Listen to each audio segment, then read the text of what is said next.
Yes guys, welcome back to another video. Welcome to the George Benson football channel for a one-off video. It's the international break and Eafc 24 is going to be releasing soon. It's basically FIFA but with a name change because they're not allowed to use FIFA 24 anymore. So what we're going to do today is we're going to take a look through all of the Chelsea players who are being given Ultimate Team cards. We're going to look at the silvers. There's 6 silvers, and we're also going to go from the top of the golds all the way down to the bottom, because I think when you look at the Eafc Ultimate Team Chelsea cards, you can pretty much see why Chelsea aren't going to be a top team on FIFA, but it kind of reflects the league position right now, because EA, they don't always give out the highest rated cards to young players, particularly players who have cost a lot of money but don't really have the experience or the backup with what they've achieved in the game to warrant a higher rating. So I think this is actually an interesting video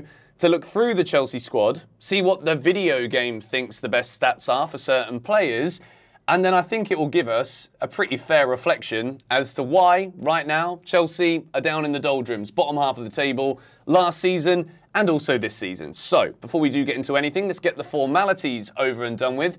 If you want to see more Eafc content, then make sure you subscribe to More GBFC, the top link in the description, because when this game comes out, I'm not going to be doing career mode, Chelsea career mode here on GBFC. It's going to be on the More GBFC channel, where I've posted a few vlogs.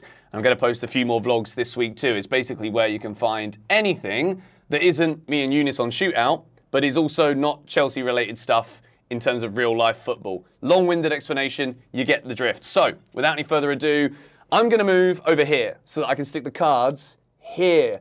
And we begin with the lowest rated Chelsea player. Carney Chukwuemeka, 65 rated central attacking midfielder card. Standout statistic is just the 70 dribbling. It's not really that high. And I think, to be quite honest, considering that Carney Chukwuemeka really hasn't played that much football for Chelsea, there isn't really much data for the game to go by, which is why he's got such a low rated card. We move into Cole Palmer, who is a 66 rated player. For a guy that won the treble, this goes to show that Chelsea have spent £45 million on a player that was very much second string at Manchester City. That isn't me putting the guy down and saying, I don't think he's going to be very good, why have we done that? It's more a case of, that is the way that Chelsea have been spending money. We're spending money on potential. Standout stats for Palmer, pace 74, dribbling 70. There's not really much to shout about with this one either. There is then a 7-point rating increase to get up to big Leslie Ugochukwu, whose standout stats are the dribbling, the defending, and also the physical statistic on the game. Don't really know how you can put a treble winner as 66 and then jump up to big Les at 73, but we're going to roll with it. And exactly the same rating is Romeo Lavia. This is why doing this video is so fascinating, because when people think about Chelsea's midfield signings, it was Caicedo and Lavia, and then it was, you bought in Santos, you bought in Ugochukwu as well, for the midfield revamp for the numbers that you kind of need in the Premier League to be able to have a squad big enough to compete. So these guys have got the same flipping ratings. Ian Maatsen is a 74 rated card. You've got 83 pace in there, which is the first statistic we've gone through, that is above 80 rating. He's obviously a left back in the game, of course, even though he can play multiple different positions for Chelsea. The final silver card, and this is where I really wanted to do this video, just to flag some of the things where it's like, now we see that this is a video game. Levi Colwill has been given 62 for his passing rating on a 74 rated silver card. Now, I'm not going to sit here and try and tell you that Levi Colwill is already the world's best centre-back. He deserves to be 85 rated, bigger than Thiago Silva. But what I will tell you is, surely this is the last EA game, FIFA game, whatever you want to say, and know it as that he's going to be a silver. I think unless something goes dramatically wrong for Levi Colwill at Chelsea, 74, this is the last time we see him down in the doldrums at the bottom of the Chelsea ratings. So now, we're going to do a full 180 here. We're not going to keep going through from the lowest to the highest because that would be a little bit boring. We're going to start now at the very top of the Chelsea ratings, which again, the top 2 players, they're both injured right now. Could explain why Chelsea aren't doing so well. Christopher Nkunku. This looks like a nice one. Centre forward, 86 rated card. 82 passing, 81 shooting, 83 passing. Pace was the first one. And his dribbling is 88. I think even the video game can see just how good Christopher Nkunku is. And I think Chelsea will miss him massively until he returns probably in the early parts of 2024. Moving into another nice card for Reece James, 84 rated. You've got some pretty good defensive stats there. 82 defending, 81 physical. I'd say that physical should probably be a bit higher. When you look at Thiago Silva's next one, then maybe they're just having a real funk with this game overall. But I just think with Reece, he's always flipping injured. So physically, he can't be working his way towards 100. But when he's fit, he's probably the strongest player on any given football pitch. Moving into Thiago Silva. Considering this guy is nearly 40 years old, he's still got an 84 rated card, so the game have respected him in that sense. The physical's gone down to 74. The pace is down to 50, which I do understand because he's not quick whatsoever. 87 defending. This is what you need to see. Thiago Silva is still up there as one of Chelsea's best centre-backs, which might frustrate some of you right now because he's been caught out a couple of times so far this season. But it's good to see that Thiago Silva still has a solid card. The final member of the Chelsea top row, before it really does start to peter off into some low numbers, Enzo Fernandez, World Cup winner. There's, I think people in the FIFA scene call it the Ruud Gullit card, where everyone's got above 80 for their different stats on their card. Fernandez is in the 70s for everything. The standout stat is 81 for passing, which I do think is an absolute injustice to the magician Argentinian. It should be higher. And the rest of it's pretty good. 79 physical, 79 dribbling, the other two standouts. Decent card for Enzo. And I think the way he's currently going in the Premier League, we're going to see this probably be one of the lower cards in coming years for Enzo Fernandez. Raheem Sterling is still there with an 83 rated right wing card with 84 pace, 85 dribbling. The shooting is 78, which I would say could actually be relatively... That was quite lenient, to be quite honest, when you move into Chilwell, whose shooting is 60, but considering he's missed the ball every time he's tried to shoot in the last couple of games, it does make sense. So let's take a look now at the Chilwell card. Left wing back, 81 rated, 74 pace, 60 shooting. I was going to say that maybe Chilwell and Sterling, is there really an 18-point disparity between the shooting? But like I said, Ben Chilwell keeps on missing the ball, hitting thin air, but he's playing out of position, and his finishing has been shocking. We move into Moises Caicedo. It's insane. These aren't actually the official cards yet, but these are the early leaks, and usually there is very little difference between the early leaks cards and the ones that EA actually give these players. So just to confirm, this is not official ratings. Moises Caicedo has got an 80 rated card, which again, when you think about Chelsea have broken a Premier League record to sign this guy, this is absolutely insane. There isn't a single stat on this card here that is over 80 rated, 77 defending, 74 physical, 74 pace, 72 passing.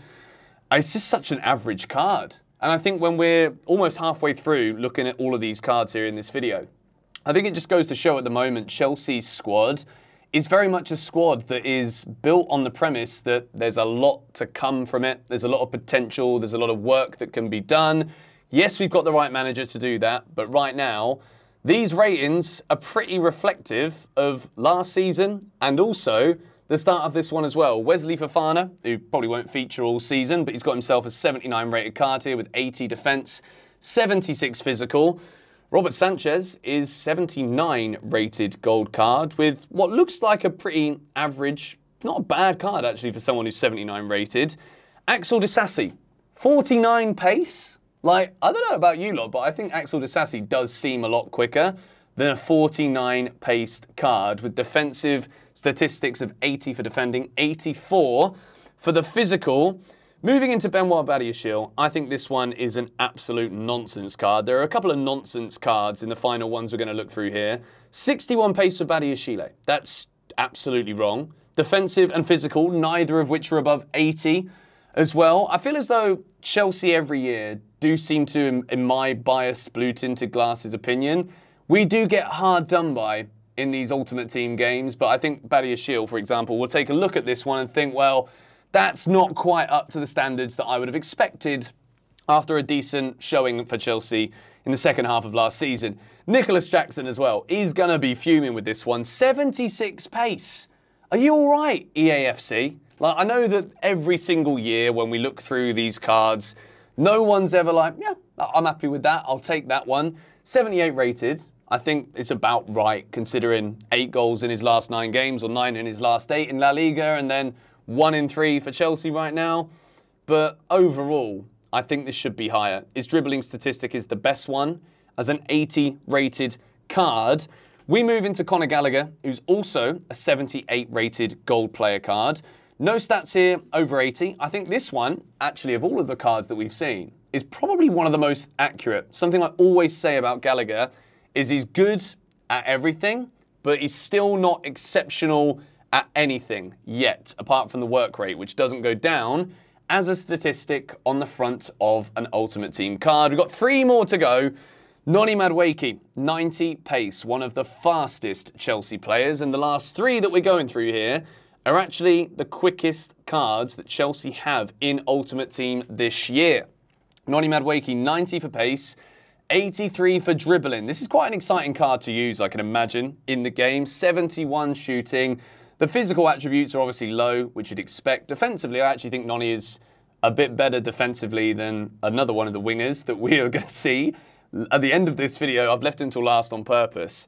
Malo Gusto. This is a good 76 rated card. 76 right back, 88 pace. That's pretty much it, to be honest. 73 physical, which I also think maybe is a bit of an injustice. I think Gusto's actually a lot stronger than they've given him credit for here. The final card that we're going to talk about here for Chelsea in the new Eafc 24 Ultimate Team. Again, this is not official, but I can imagine that this leak is actually not a bad one. Mykhailo Mudryk, 91 pace, 80 dribbling, 58 physical, 44 defending, which is 9 more than Noni Madueke. And I would say Mudryk defensively is not the one. Mudryk 75. When you look through all of these cards that we've been through today, Chelsea have spent £1 billion and we have literally only got 5 cards in the new Ultimate Team, potentially, that are going to be even an 83 rated card. It's pretty insane to think about. Let me know your thoughts on all of this in the comments down below. Again, I'm not entirely sure if these are going to be accurate, but it's the international break. There isn't really much news because the transfer window shut 5 days ago and Chelsea were beaten at the weekend. So if we keep talking about that, it's going to be a bit like, can you just not do it? So yeah, as I said earlier, More GBFC, the link is in the description. Also, Shootout, my channel with Eunice. He was on holiday. I was on a little trip last week as well. He's back now. I'm back now. So Shootout videos are coming back during the international break. Check the links down below. Come on, you Blues.